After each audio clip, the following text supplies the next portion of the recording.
ఆ రోజు నగర శివార్లలో పవన్ కళ్యాణ్ సినిమా షూటింగ్ జరుగుతోంది. డైరెక్టర్ త్రివిక్రమ్ శ్రీనివాస్. షూటింగ్ శరవేగంతో జరుగుతోంది. ఇంతలో ఆర్ట్ డిపార్ట్మెంట్కి చెందిన శేషగిరి పవన్ కళ్యాణ్ ముందుకు వచ్చి నిలబడ్డాడు.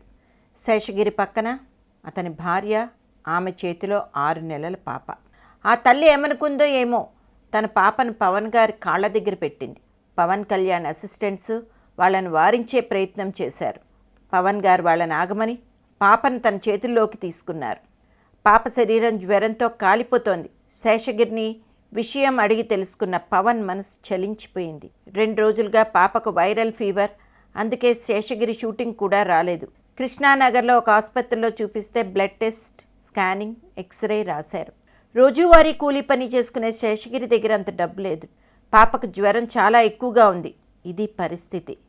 పవన్ కళ్యాణ్ ఇప్పుడు ఏం చేస్తారా అని ఎదురు చూస్తున్నారు చిత్ర యూనిట్ సభ్యులు. పవన్ గారు తన మేనేజర్ని పిలిచారు. ఆ పాపను తల్లిదండ్రులతో తన కారులోనే రెయిన్బో ఆసుపత్రికి తీసుకెళ్లమన్నారు. రెయిన్బో హాస్పిటల్ అంటే ఆషామాషి హాస్పిటల్ కాదు. మహేష్ బాబు పిల్లలు అక్కడే పుట్టారు. అంత కాస్ట్లీ ఆసుపత్రి అది. పాప చేరిన గంటకు పరిస్థితి స్వయంగా అడిగి తెలుసుకున్నారు. ఆ రోజు షూటింగ్ అయిన వెంటనే తానే స్వయంగా రెయిన్బో హాస్పిటల్కి వెళ్ళి పాపను చూశారు.